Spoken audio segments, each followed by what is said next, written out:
Livnot U'Lehibanot presents the results of an important new study. We are often asked, does Livnot make a difference? A difference in developing an enduring Jewish identity among North American young adults? So on August 2017, Livnot decided to find out by conducting a program impact study. Here is some of what we learned. First, a bit about the survey itself. Who was actually surveyed? Who was asked? Well, 2,800 Livnot U'Lehibanot alumni who participated between the years of 2000 and 2016 were contacted. 643, or 23% of them, responded. They were all aged 21 to 30 at the time of participation. They came from the United States and from Canada. They had little or no Jewish background before Livnot. Typically, they were unaffiliated and unconnected to Jewish life. 94% of those participated in either a 1-week or a 2-week program. The others were in a 4-week program. What sort of things were asked?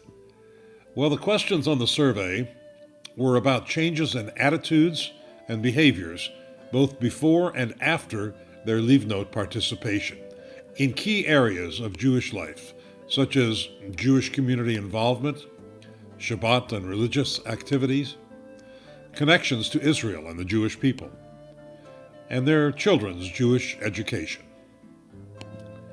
Who asked who was doing the surveying? The survey was designed and conducted by a respected independent research consulting company, REST. The first question: are Livnot alumni more likely to provide their children with Jewish education? More likely than average, shall we say.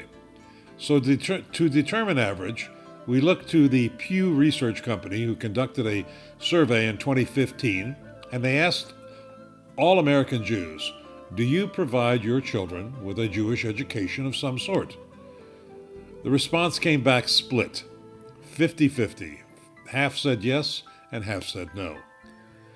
In 2017, Livnot asked their alumni the same question. The response was markedly different. 78% said yes, and the rest said no. Now, what do we mean by Jewish education? It was a very broad definition, just about anything. Jewish preschool, synagogue religious school, day school, others, such as Tat Shabbat, sending a child to school in Israel, attending Jewish daycare. So, for our answer, does Livnot make a difference? A difference in passing on Jewish heritage and culture from one generation to the next? Yes, it certainly does. The second question: does Livnot make a difference when it comes to participation in Jewish life? We looked at participation in Jewish community events and activities both before and after Livnot. Those respondents who said that they participated in Jewish community events before Livnot came to 18%. A marked difference after Livnot, that rose to 43%. We also looked at participation in Jewish holiday events and activities, both before and after the Livnot experience. Before Livnot, 21%. And after, that rose to exactly double, 42% participated in Jewish holiday events. So, does Livnot make a difference in the level of participation in Jewish life? The answer? Yes, it doubles it. Third question: does Livnot make a difference when it comes to celebrating Shabbat? So we asked the respondents, how often did you and how often do you celebrate Shabbat? Before the Livnot experience, here were the numbers. 19% reported that they observed and celebrated Shabbat once a week. About half said that they celebrated Shabbat between 3 to 12 times a year. The next slice answered that they seldom celebrated Shabbat. And finally, the last slice, 18% said that they never celebrated Shabbat. Now, let's see how the Livnot experience changed these numbers. The first, weekly, rose from 19% up to 41%, a dramatic increase.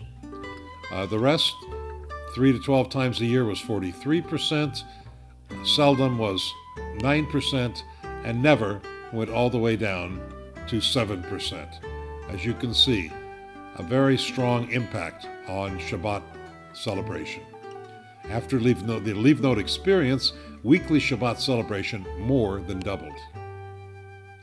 So, we also took a look at the way in which Shabbat is celebrated, the various rituals associated with celebrating Shabbat. We asked which of these Shabbat rituals did you observe before participating in Livnot and which ones afterwards.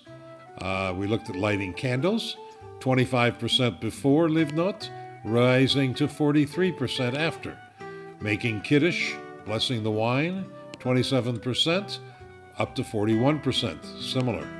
Shabbat meal, 32% before, after Livnot rose to 46%. Attending services at the synagogue went from 18% before to 38% after. And finally, refraining from the use of technology, turning off the cell phone and the TV, 10% did that before, rising to 31% after the Livnot experience. So as you can see, in every category, there was an increase in the level of observance.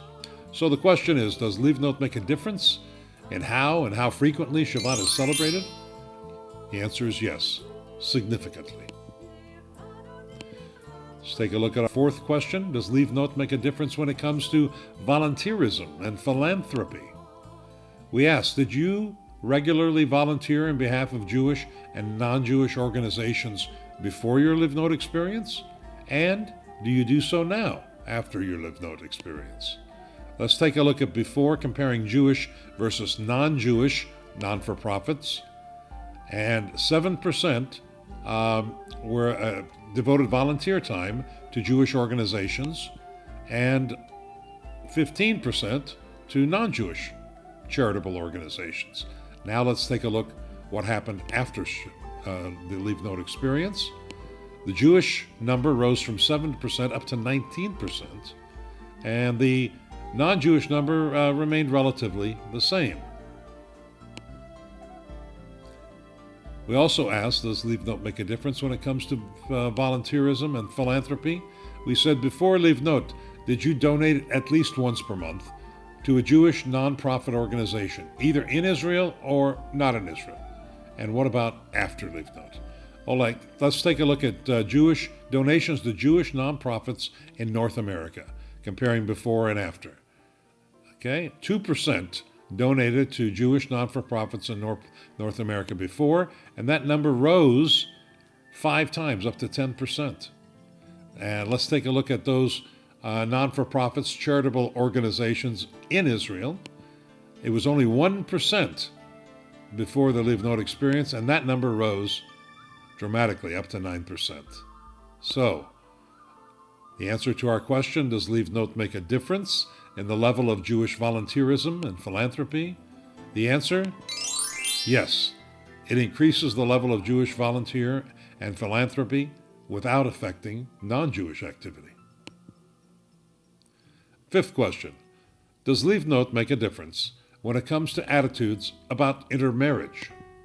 We asked, before Livnot, did you believe that Jews ought to marry only other Jews? What about after Livnot? Before, the attitude was yes. 39% said yes, Jews ought to marry only other Jews. That number went from 39% to 52% afterwards.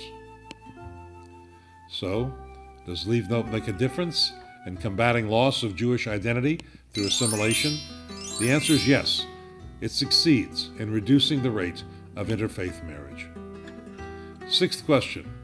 Does Livnot make a difference when it comes to attitudes about belonging to the Jewish people? We asked, before Livnot, did you feel a strong connection to the Jewish people? What about after Livnot? We also compared these to the results of a 2013 Pew study that asked the same question of American Jews. First, let's take a look at the Livnot alumni group before Livnot. 78% responded that yes, they do feel a strong connection to the Jewish people. And that lines up almost precisely with the results of the Pew survey. Now let's take a look at what the attitudes were after Livnot. Almost unanimous. Almost every single one reported that they felt a strong connection to the Jewish people after undergoing the Livnot experience. We also asked about the U.S.-Israel relationship. We asked, before Livnot, did you believe that Israel is critical in sustaining Jewish life in America? And what about afterwards? Before Livnot, we received a 46% yes response. Yes, Israel is critical to American Jewish life. After Livnot, that rose from 46 to 71%. So to answer our sixth question, does Livnot make a difference in building a strong connection to Israel and the Jewish people? Yes, it raises the level from the average, the national average, to the unanimous. And finally, our seventh question. Does Livnot make a difference when it comes to visiting Israel? We asked, how long was your longest post-Livnot stay in Israel? We asked those who did return to Israel after participating in Livnot. 39% reported that their stay lasted up to 2 weeks. 14% reported that their stay was between 2 weeks and 1 month. 9% said between 1 and 2 months. 6% said between 2 and 3 months. And most interesting, 33%, a full 1/3 of the respondents, said that their stay in Israel was 3 months or more. So, does Livnot make a difference in generating extended visits to Israel? An emphatic yes. Fully 1/3 of Livnot alumni returned to Israel for a 3-month stay or longer. So in conclusion, the independent and the objectively obtained data that was presented here is a sampling. You are invited to review the entire program impact study at our website, livnot.org. These findings provide demonstrable validation and verification of the fact that Livnot does make a difference. It makes a big difference. It makes a difference in the development of an enduring Jewish identity among young North Americans at a highly critical and a defining turning point in their lives. Thank you for your interest and your support. For further information, please contact Meir Paltiel. There's his phone number. Or you can email him at meir@livnot.org.